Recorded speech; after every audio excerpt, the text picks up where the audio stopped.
안녕하십니까, 러너맨바입니다. 저는 매달 700km에 가까운 거리를 달리면서 여러분들에게 정보를 제공해드리고 있는 러너입니다. 제가 이제 이렇게 여행을 다니면서 모임을 주선하고 있는데요. 어제도 그렇고 오늘도 그렇고 비가 상당히 많이 내리고 있습니다. 이렇게 비가 올 때 어떻게 달려야 될지 고민을 많이 하실 텐데요. 일반적인 사람들이라면 비가 오는 날 달력을 보면서 내가 이번 주에 얼마만큼 뛰었는지 라고 체크를 한다면, 진짜 러너라면은 비가 오는 날에 하늘을 바라보곤 합니다. 이렇게 하늘을 바라보는 이유는요, 비가 올 때 어느 정도 오는지에 따라서 어떤 훈련을 해야 될지 결정을 하기 위해서인데요. 결론부터 얘기 드리자면요, 비 오는 날 달리기 괜찮습니다. 단 준비가 됐다면요. 오늘은 비가 오는 날에도 안전하게 달릴 수 있도록 젖지 않고 우리가 현명하게 뛰는 방법에 대해서, 비를 다루는 방법에 대해서 한번 얘기를 드려보고자 합니다. 오늘 공식 모임이 취소되었지만 많은 분들이 혹시나 하는 마음에 오셔서 한 7분, 8분 정도 함께 달렸는데요. 비 오는 날 어떻게 해야 되는지 한번 시작해 보도록 하겠습니다. 바로 가시죠. 네, 비 오는 날 달리기를 망설이는 이유 중에 하나는 바로 아플까봐일 거라고 생각합니다.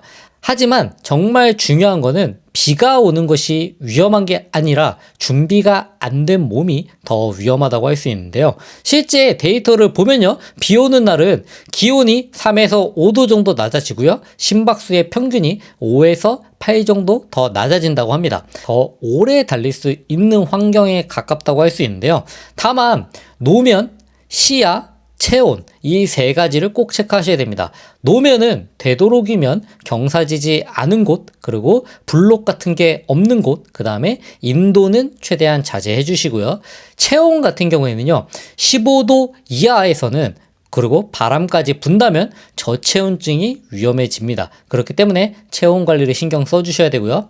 세 번째로 시야, 밝은 옷이나 혹은 책모자를 통해서 내가 앞을 잘 볼 수 있는 상황이 되어야 합니다. 결국 비 오는 날 달리기는 적극적으로 내가 준비만 한다면 오히려 비 오는 날 대회가 열릴 수도 있기 때문에 오히려 멘탈 훈련에 더 좋다고 할 수 있습니다. 자, 그렇다면은 비 오는 날의 위험 요소 3가지에 대해서 한번 얘기를 드려보도록 하겠습니다. 첫 번째, 당연한 얘기겠지만 미끄러짐입니다.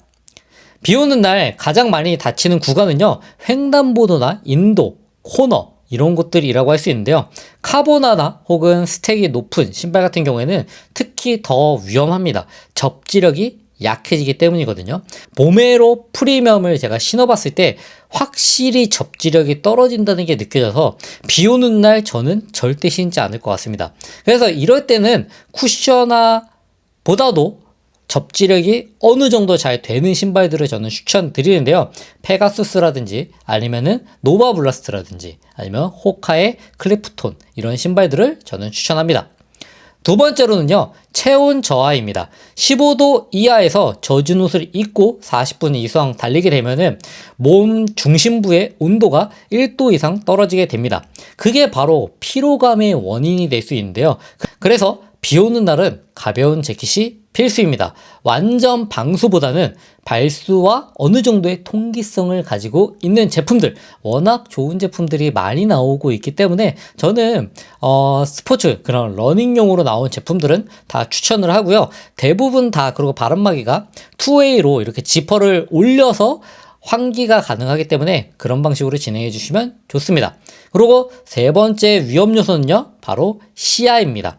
책 모자 하나면은 빗물이 눈에 들어가지 않고 시야가 훨씬 좋아집니다. 밤에는 LED 암밴드나 혹은 반사띠, 그리고 혹은 스카치, 이런 재질을 통해서 상의로 자신이 어디 있는지 위치를 알려주는 게 중요합니다. 비 오는 날은 달리는 것보다 보이는 게 더 중요하고, 이런 날 형광색 옷을 마음껏 뽐내주시면 좋겠습니다. 이제 훈련 강도를 어떤 식으로 제가 실제로 조절하는지에 대해서 얘기를 드려보도록 하겠습니다. 비 오는 날은 기록보다는 루틴 유지에 초점을 맞춰주시는 게 저는 좋다고 생각합니다. 그래서 많은 분들이 비 오는 날 달리기가 강도를 높게 가져갈 수 없기 때문에 오히려 별 의미 없다라고 생각하시는 분도 계실 수 있겠지만요. 몸을 만드는 날이 아니라 리듬을 지키는 날에 가깝기 때문에 저는 이 리듬을 지키는 날도 충분히 더 중요하다고 생각합니다. 가벼운 비가 온다면요. 4에서 60분 정도 지속주, 다만 평소보다 10에서 15초 정도 느리게 뛰어주시는데 이때 지속주라고 하는 거는 그래도 대회 페이스에 근접하게 뛰어주셔도 저는 전혀 상관없다고 생각합니다. 다만 시간이 40분에서 60분 정도만 뛰어주시길 추천드립니다. 다음 중간 정도의 비가 온다면요. 30분 조깅 플러스 스트라이드를 통해서 심박수를 어느 정도 그냥 좀 자극만 해주는 정도로 가져가시길 추천드립니다. 다음 마지막으로 강한 비가 온다면요. 회복런이나요. 아예 이렇게 좀 가릴 수 있을 만한 곳들, 그러니까 나무가 좀 우거진 데라든가 이런 데를 뛰거나 아니면은 트레드밀 훈련을 하시길 저는 추천드립니다. 비 오는 날 단순히 심박수가 낮게 나온다고 해서 오늘 컨디션이 좋은 것 같다라는 착각을 하시면 안 됩니다.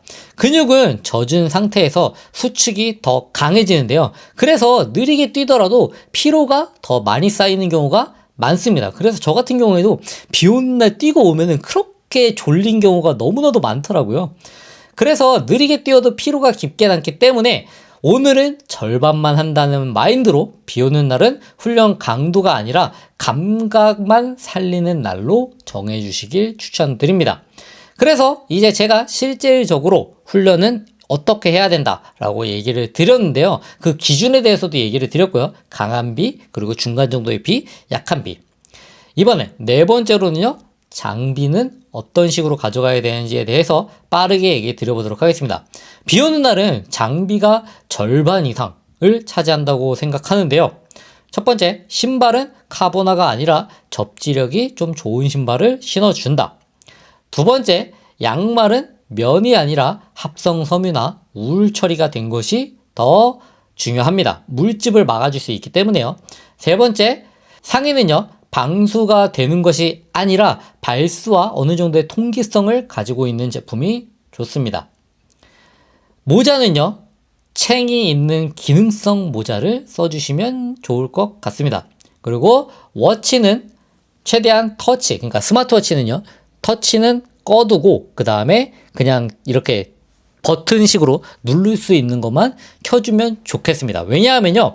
가끔 이제 터치를 켜놓게 되면은 비 맞으면서 그런 일이 절대 생기면 안 되지만 혹여라도 그 잘못된 버튼이 눌리는 경우가 생길 수 있기 때문에 버튼식으로만 남겨두고 터치는 저는 꺼두는 편입니다.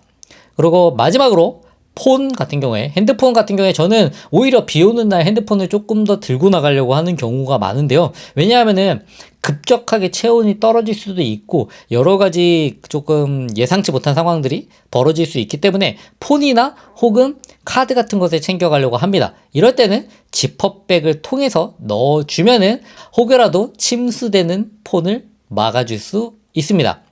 그리고 작은 팁을 하나 더 얘기를 드리자면요. 젖은 양말로 5km 이상 달리면은 물집이 생길 확률이 정말 높아집니다. 그래서 비 오는 날에는 꼭 예비 양말 한 켤레를 준비해서 만약에 내가 뛰다가 처음에 모르고 물웅덩이를 밟아서 잘못해서 젖었다 라고 하면은 갈아 신은 다음에 뛰시는 게 오히려 훈련을 끝까지 이어나가는데 중요하다고 생각합니다. 왜냐하면은 발에 물집이 잡히게 되면은 대회 날에 조금 영향을 줄 수도 있기 때문입니다.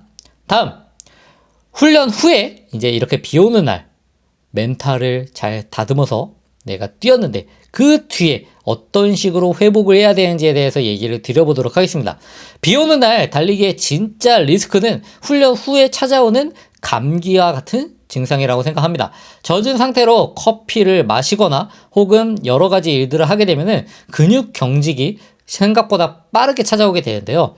샤워 전에 스트레칭 하시는 거는 금지하시길 추천드립니다. 근육은 딱딱하게 굳어 있기 때문에요. 이때 과도하게 스트레칭을 하면 오히려 안 좋은 영향을 준다고 합니다. 그리고 샤워는 갑자기 뜨거운 물로 하시기보다는 미지근한 물로 해주시길 추천드리고요. 그 다음에 운동을 하고 나서는 단백질 플러스 따뜻한 음료를 마셔주면 회복에 좋습니다. 그리고 신발은 당연한 얘기겠지만 가볍게 물 세탁을 해주신 다음에 드라이기로 말리지 않고 신문지를 넣고 그 다음에 실리카겔이나 이런 것들을 통해서 하면은 12시간 정도면은 완전히 건조되는 경우가 많습니다. 비 오는 날 다음날에 피로감이 큰 이유는요, 몸이 아닌 면역계의 피로도이기 때문에 단백질 플러스 수면 섭취를 통해서 몸이 충분히 회복될 수 있게 해줘야 합니다.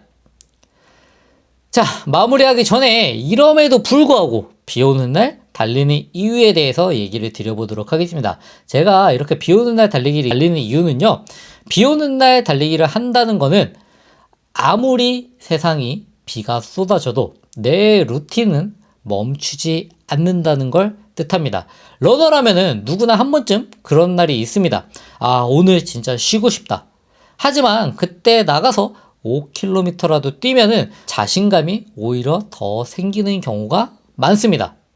비는 러너에게 적이 아니라고 생각합니다. 비는 리듬을 그리고 루틴을 가져갈 수 있는 훌륭한 동반자가 될 수 있습니다.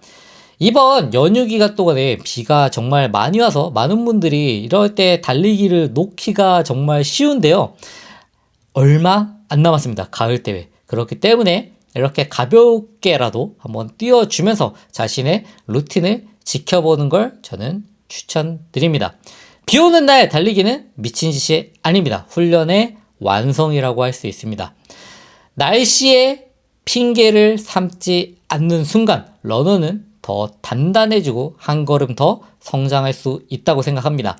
그리고 팩트로 한번 사실을 체크해보자면 동아 마라톤이나 JTBC 마라톤에 비 오는 날이 최근에 꽤 많았습니다. 그렇기 때문에 이번에도 비가 오지 않으란 법이 없기 때문에 대회를 준비한다 생각하고 한 번씩 나가서 뛰어보시면 좋을 것 같습니다. 이상 러너앤바였고요. 제가 다음에 또 재미있는 이야기, 좋은 내용으로 찾아오도록 하겠습니다. 오늘 이렇게 비 오는 날 새벽에 같이 달려주셔서 감사하고요. 제가 다음에 또 좋은 장소에서 한번 또 모임 열어보도록 하겠습니다. 감사합니다.